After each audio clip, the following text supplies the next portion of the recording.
It's the Diamond K Show. So much going on in the world. You talk about things from the perspective of how it is. DJ Diamond K, sometimes it comes off like you are almost not in support of, but you just accept the way things are and there's no chance of change. Check me out on YouTube. That's the part that I am just like, ah. OnFireTV.com. Looking for food that feeds your soul? Hoodfellas Bistro and Catering is your local African-American-owned restaurant offering American cuisine. Located across from the courthouse, we offer daily jury specials to reward civic duty. Enjoy our full-service restaurant and fully stocked bar. Dine in, pick up, delivery, and catering. Our themed happy hours feature live music, handcrafted drinks, and weekly specials. Book your private event at hoodfellowsbistrocatering.com.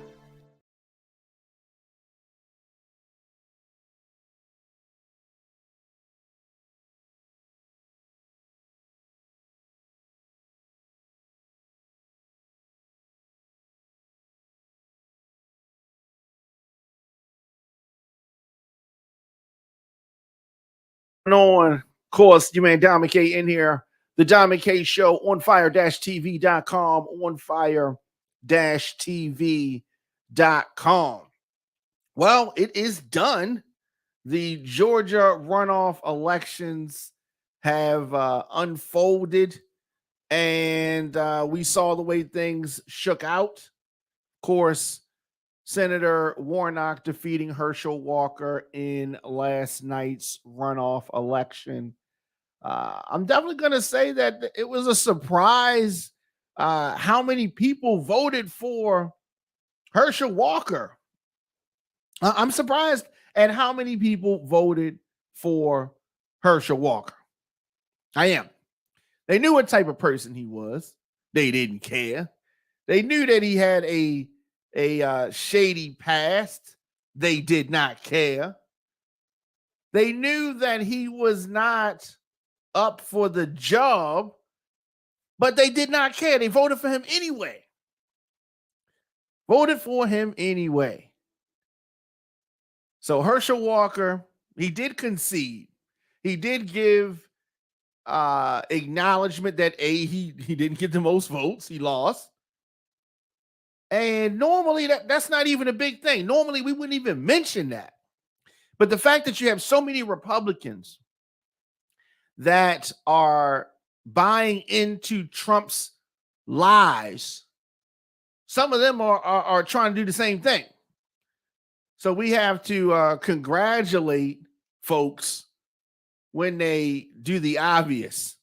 Lost the race, acknowledge that you lost the race, and move on. Move on he is. So Herschel Walker heading back to Texas where he lives. I guess there ain't nothing wrong with that. Yeah, I mean, it's nothing wrong with living in Texas. Let me say, ain't nothing wrong with living in Texas. I like Texas, by the way. I've been to Texas quite a few times. Hang on here. Okay, yeah. So we had to, I don't know, what was that about? Anyway, with Warnock's second runoff victory in as many years, Democrats will have the 51-49 majority, gaining a seat from the current 50-50 split with John Fetterman's victory in Pennsylvania. That was a whole nother thing. So how did they do it? How did the Democrats win in Georgia? Well, for starters, Senator Warnock has been campaigning for several years to his benefit. I think that he's gotten better at the political game. I mean, yes, he's a reverend and he is running the church that formerly was, Dr. King's church. And there's a certain level of I don't want to say showmanship, but there's a certain level of personality that is required when you are running a church, and there's something different that is required when you are running for office. And I think initially he was good, but he was a little, I don't know, he was trying to find his voice. That's it. He was trying to find his voice, and I think that he's found his voice. The speech that he gave last night, the acceptance speech that he gave last night. Hang on here. The speech that he gave last night, I thought was presidential. I think that Raphael Warnock has other goals in mind. Now, you same folks is mad at Deion Sanders because he had other goals in mind. Don't y'all go and get mad at Senator Warnock because he got other goals in mind and he may leave his job and do something else. Don't y'all get mad. So anyway, there will be divided government. There will be divided government. What does that mean? That means Republicans narrowly flip the House, and don't let Republicans have you thinking that there is a referendum. They barely won the House. Democrats barely won the Senate. But I think that what folks need to understand is that things change. Things change. For far too long, it has been the party in power loses in the midterms. Maybe things are changing. Maybe that was old school. Maybe we're entering a new phase. BJ, what are you talking about? BJ, the devil went down to Georgia. What devil are you talking about? What devil are you talking about? Lindsey Graham? I don't know what BJ's talking about. Barnabas James, what are you talking about? Says that the devil went down to Georgia. So we have divided government. And Senator Warnock said that after a hard-fought campaign, or should I say campaigns, it is my honor to utter the 4 most powerful words ever spoken in a democracy. The people have spoken. Yes, very powerful words. To the victor goes the spoils. He said that he just wanted to take a nap. Said that he just wanted to take a nap. I talked to folks who were in the building for the Warnock celebration. They said it was a party. It was a party. A lot of folks going live. Pastor Jamal Bryant went live. The mayor went live. And you got to see a little bit of it. Roland Martin streamed his show from there. Glad to see that a major political campaign allowed the Black Star Network and Roland Martin and his team to stream from the location along with mainstream media. It's good to see that. So this was a very packed downtown Atlanta hotel ballroom. He said this: I often say that a voice is a kind of prayer for the world we desire for ourselves and for our children, Senator Warnock said. Keep in mind, he is a Baptist, pastor, and he is his state's first Black senator. Now, I know some of y'all talk about separation between church and state, some other stuff y'all going to probably try to say. Georgia, you have been praying with your lips and your legs, your hands and your feet, your heads and your hearts. You have put it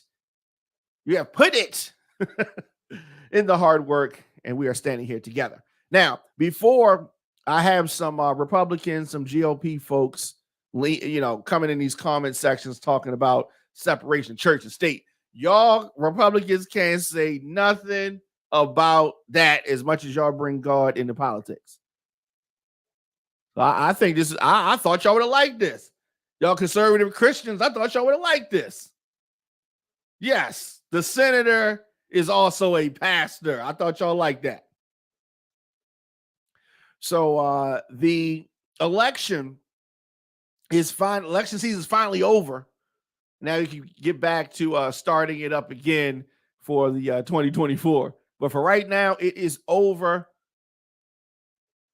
The senator appeared to be ahead for a wider final margin in the runoff with the football legend Herschel Walker.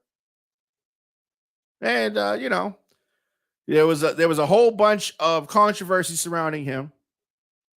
He said this, Herschel Walker, the numbers look like they're not going to add up. Looks like they're not going to add up. He also said something that I think Trump needs to listen to. There's no excuses in life, and I'm not going to make any excuses now because we put up one heck of a fight.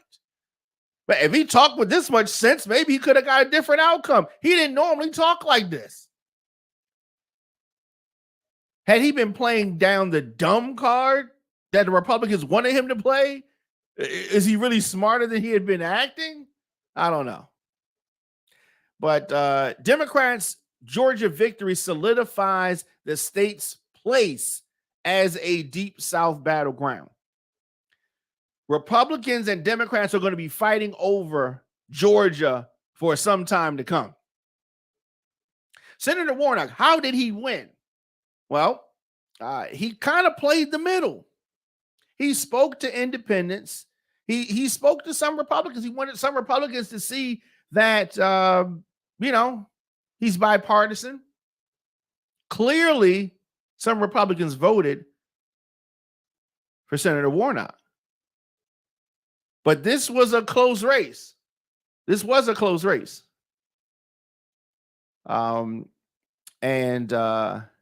congratulations. Oh, that's a pretty picture.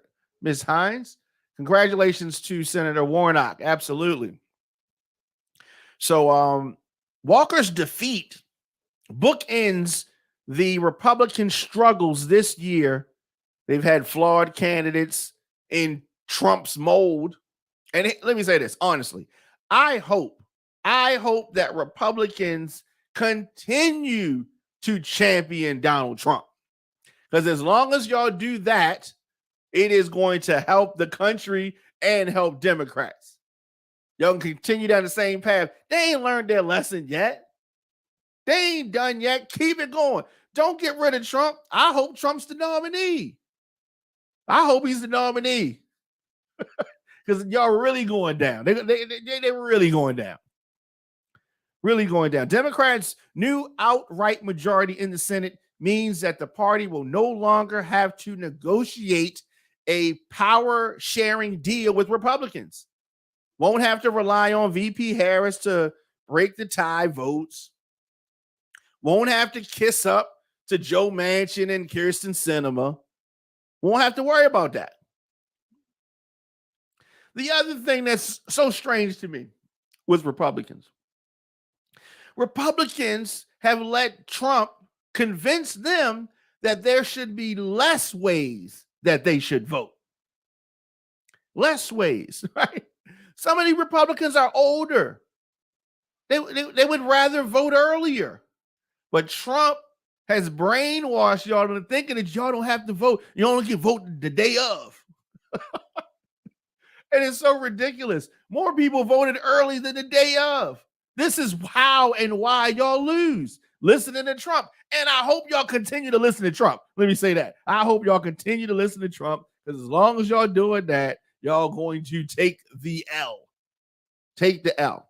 Total turnout still trailed the 2021 runoff turnout of about 4.5 million.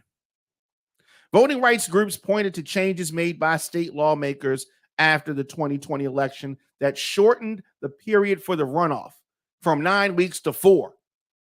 And they say that is the reason for the decline in early and mail voting. And they're right. Senator Warnock pointed out the fact that you got some Republicans, some people on the right, the GOP, are trying to say, oh, y'all said that it was Jim Crow 2.0, and there was some type of a movement to stop people from voting, and there was. And Republicans say, well, since we lost, that shows that there was not. No, there was attempts to do that, and it just so happened that the voters overcame your tactics. They tried to stop people from voting on Saturday. They lost in court. Yes, they're still trying things to suppress the vote. Just because you're failing, just because you tried to break in somebody's house but you didn't get in, does not mean that it's not safe. You tried and you failed. You tried and you failed. Had you understood, it makes more sense for your voters, all voters, to have more options to vote, but Republicans are too, I don't know, they're too pig-headed for it to sink in. It's really bizarre to me. Really bizarre. But hey, keep following Trump. Keep this same energy. Keep it going. Warnock, as I said, he clearly got some Republicans to vote for him. He emphasized his willingness to work across the aisle and his personal values, which are so far apart from Herschel Walker. So far. Walker is a multimillionaire businessman faced with questions about his past, his exaggerations of his business achievements, academic credentials, etc. Oh, he's so much like Trump. So much like Trump. But like Trump, he took an L, and Republicans, take this L and try to figure it out with Trump and take another L. That's what's going to happen. Take another L. President Biden, Senator Warnock distanced himself from President Biden. His approval ratings have lagged as inflation remains high. After the general election, Biden promised to help Warnock in any way he could, even if it meant staying away from Georgia. And that's what he did. He was like, well, look, cool. Biden, you stay where you at. You do your thing. Lose my number, fam. Lose my number. Now, President Barack Obama, on the other hand, was very helpful to the Warnock campaign. Another thing that the Warnock campaign did that was so helpful, they spoke to voters directly, spoke to union workers directly. He did rallies and events just for them, where he spoke to them. Translated his campaign material in Korean, translated his campaign material into Spanish, talked directly to students, did events for them. He talked to people where they were and personalized his messages. That was helpful. That was helpful. Walker, on the other hand, avoided campaigning. I mean, he did a lot to not campaign because he wasn't built for this. He wasn't built for this like that. He wasn't built for this. And, he can go back and do other things. Republicans have failed again at this. Stacey Abrams, I cannot say enough. While she lost big time in both of her races against Kemp, the infrastructure that she helped create, the foundations that she helped create were invaluable to Senator Warnock and Georgia Democrats. At one time, President Biden was looking at her to be the vice president. I still think she has a great future ahead of her, and we'll have to see what happens. But right now, she is, I'm sure, feeling, the disappointment of two back-to-back losses to Kemp in Georgia. Yeah. Let me know your thoughts in the comment section. Of course, Instagram, Facebook, Twitter, LinkedIn, TikTok at The Diamond K Show, onfire-tv.com, onfire-tv.com. So this Saturday, it goes down. The Sagittarius Takeover, largest birthday celebration of the year. DJ Terry T, Vicky Vic, DJ Booby, Dougie Fresh, the Patapsco Arena, 3301 Annapolis Road, Cash Bar Light Buffet. Of course, it is going to be a party like no other. Get your tickets right now, Terry T Productions, 443-953-1966. Vicky Vic 202-674-3273, or Marshall's Music on Pratt Street, M&K Music Warehouse Security Mall. It goes down Saturday, December the 10th. The Sagittarius Takeover Part 2. Make sure you are in the building. Also, the Ladies' Night Out, cupcakes, cosmetics, and cocktails. Join some amazing women for a fun time with no pressure, just love, laughter, sweets, and drinks. You know the ladies like that. Goes down at the Capitol Lounge. Grab your girls for a holiday shake and sip. Ladies like that. Learn how to make 2 specialty cocktails from a 17-year cocktail vet at Carter Babe. So that's going to be an interesting thing. Tickets are available right now. It's going to be a light fare provided by Capitol Lounge, desserts by Miss Unique Sweets, along with cosmetic consultations from Kelly of Flawless Faces Makeup Artistry. They're also going to have some lip gloss that you get with a ticket purchase. You can get tickets right now, CapitolLoungeBaltimore.com. CapitolLoungeBaltimore.com, or call 410-330-9139. It is the Ladies' Night Out. Interesting. Grown and Sexy Valentine's Day Gala. Yes, it's that time of year. Friday, February the 10th, 9 p.m. It is the Grown and Sexy Valentine's Day Gala going down at the Cellar 2 at Parkville, 7631 Harford Road in Parkville. Tickets can be purchased online via Cash App or Eventbrite. It's going to be a DJ, cash bar, on-site photography, dinner. It is $75 per couple, $50 for a single. Dress code is formal. For more information, contact 443-453-8584.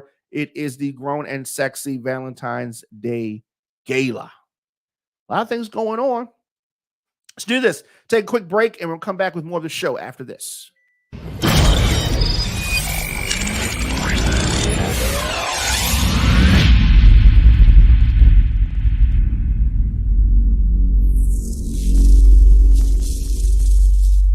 Looking for food that feeds your soul? Hoodfellas Bistro and Catering is your local African-American owned restaurant offering American cuisine. Located across from the courthouse, we offer daily jury specials to reward civic duty. Enjoy our full-service restaurant and fully stocked bar. Dine in, pick up, delivery, and catering. Our themed happy hours feature live music, handcrafted drinks, and weekly specials. Book your private event at hoodfellowsbistrocatering.com.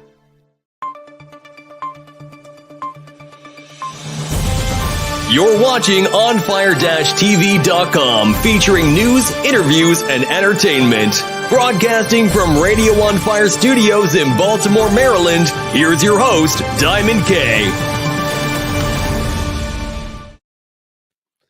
Welcome back. You man, Diamond K in here, of course. The Diamond K Show, OnFire-TV.com, OnFire-TV.com, the WRF radio app. Check us out on youtube.com/DJ Diamond K. Baltimore City and Baltimore County Police reported some shootings today. The Northwest District has a homicide investigation going on. Approximately 10 a.m. today, patrol officers were called to the 4000 block of Park Heights Avenue for a report of a shooting. Once there, they located a 27-year-old female and a 25-year-old male, both suffering from gunshot wounds. The victims were transported to area hospitals where the 25-year-old male later died. Detectives are asking for anyone with information to contact Metro Crime Stoppers at 1-866-7-LOCKUP. 1-866-7-LOCK-UP. Also, today, around 11:45 a.m., Northern and Northwest District Patrol officers responded to the 2600 block of Park Heights Terrace for reported shooting there. Sadly, officers located a 20-year-old male suffering from gunshot wounds. The victim transported to an area hospital where he later died. Sad. I mean, it's so sad that we are constantly talking about these types of stories. At around 2:50 this afternoon, officers responded to another shooting in the 2500 block of Oswego Avenue for a shooting. There was an adult male suffering from a gunshot wound to his arm and head. Medics arrived on the scene and pronounced the victim deceased at that time. Yeah, it's just sad. So let's take a break and come back with more after this.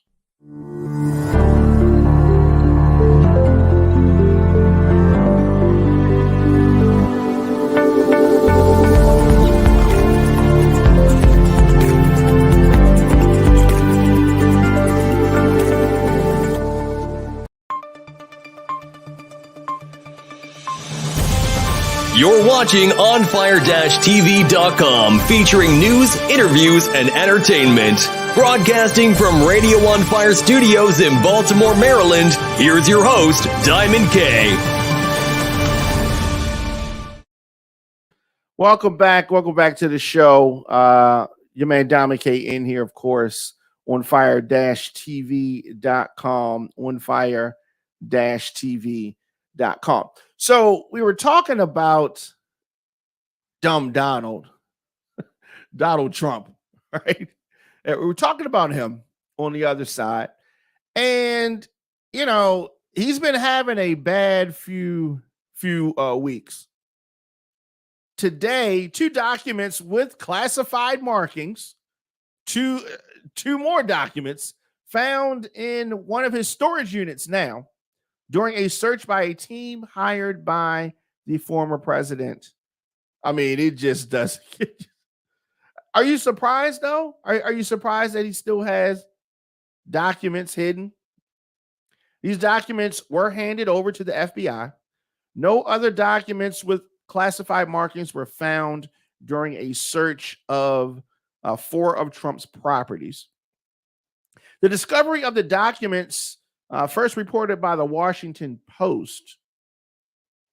The team of 2 searched Trump Tower in New York, his golf club, an office location in Florida, and the storage unit where the 2 documents were found, and where the General Service Administration had shipped Trump's belongings after he left the White House. Yeah. I mean, this guy can't be trusted. The 4 searches came amid lingering concerns from the Justice Department that not all of the documents had been returned to the federal government. I still think that there are more. Question is, where are those documents? Where are those documents? I thought he said he didn't have none. Trump's attorneys offered to let the feds observe the search, but that offer was declined. Given the Justice Department's response, Trump's lawyers did not make a similar offer for the search of the other properties. Oh, yeah. He's crazy. You know what I mean? Oh, what is going on here? He's crazy. Anybody else with this kind of stuff already would be in jail, including a former president. If this was President Obama, he'd already be in jail. Now, it's highly unusual for the Justice Department to observe searches that aren't conducted by law enforcement. What are we here to look at? The department declined to comment. It's unclear what the subsequent contact between the Trump legal team and federal investigators has been since the searches. Can anybody say Trump is nervous? Trump is nervous. He is nervous. And, I can understand why he might be nervous. If I've been hiding a whole bunch of classified documents, I'd be nervous too. Where's this thing going? Where is this thing going? I don't know. We got to figure it out, though. To do this, take a quick break, and we'll be back after this.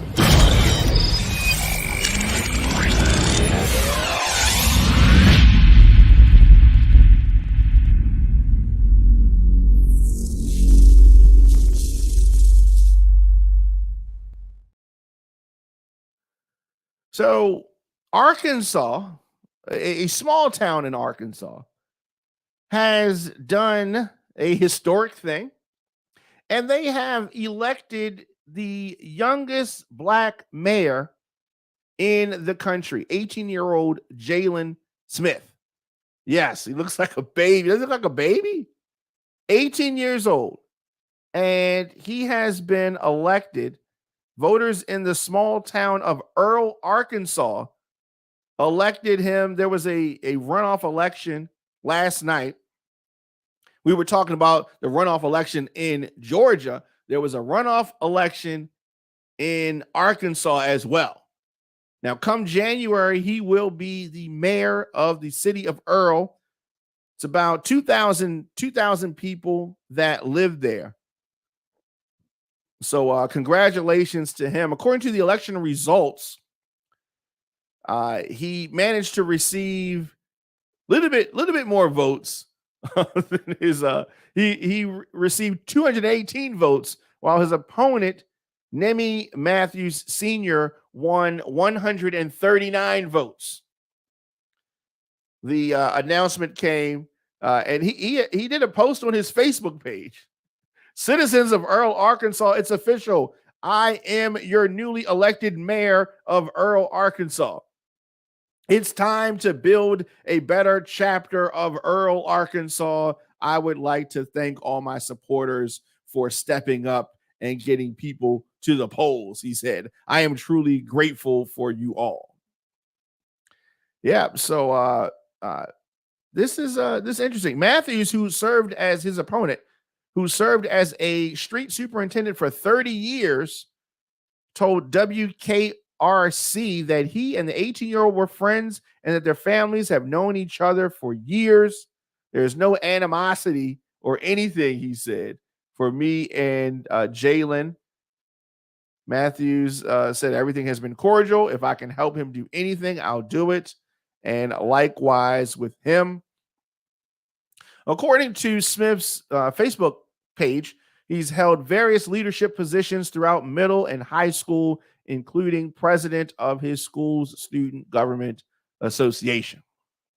I'm happy for the young man, but if I'm a 30-year vet and I just lost a political race, an election, to a kid who just graduated from high school and his claim to fame is that he was in student government, I would be upset.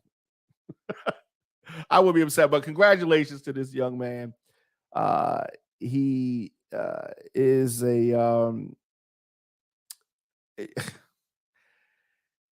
Smith also shared that he is a special education student, and at an early age, he said that he was diagnosed with a learning disability. This disability does not take away from what I am able to do, he said. In fact, it motivates me more to achieve greatness. I was embarrassed to take special education courses, but I had to realize that I cannot help who I am. So again, shout out to young Jalen Smith, the youngest black mayor in the country. Wow. How about that? How about that? All right, students, take a last break before we get out of here. And, I hate to end on a bad note, But to me, this last story is a bad note.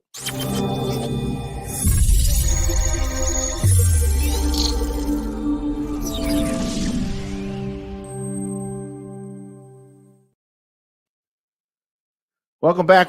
You and Diamond K in here. Of course, the Diamond K Show on fire-tv.com, radioonfire.com, the WRF radio app. So, of course, folks are still trying to cope with the tragic death of rapper Takeoff. And to add insult to injury to me, Takeoff had no will. His parents are currently fighting over his money. His mother and father, who will control his estate because without a will to distribute his assets, Georgia law says that his closest relatives now have exclusive rights over his money and assets. Now, this includes his valuable catalog and residual income from record sales. This has created a very large wedge between his estranged parents, who reportedly do not get along well. It is reported that Takeoff was raised in a single-parent home by his mother with little assistance from his father. Both sides are contesting Mr. Ball's involvement in his oldest child's life. So we have a successful entertainer who passes away without a will. He's not the only one. I think Prince didn't have a will either. Anyway, shortly after Takeoff was murdered, his father posted on Facebook talking about his first love of his 5 kids, and this was so hard. Please keep me and his mother and the entire family on both sides in prayers during our difficult time. No one knows the pain that he's feeling right now. And I do believe that he legitimately is sad, naturally. It is his son. But I hate this kind of a situation because this is going to get messy. And when you already have folks grieving, and then you have this to deal with. And like the story said, they already don't get along. Yeah, sad thing. Of course, I will be back here tomorrow, 6 p.m. Miss any episodes of the show, very easy to catch up on fire-tv.com or anywhere you get your podcast. Just search The Diamond K Show. Of course, we're on youtube.com/DJ Diamond K, the WRF radio app. So much more. Just search The Diamond K Show. See you guys tomorrow. It's The Diamond K Show. So much going on in the world. You talk about things from the perspective of how it is. DJ Diamond K, sometimes it comes off like you are almost not in support of, but you just accept the way things are and there's no chance of change. Check me out on YouTube. That's the part that I am just like, on firetv.com.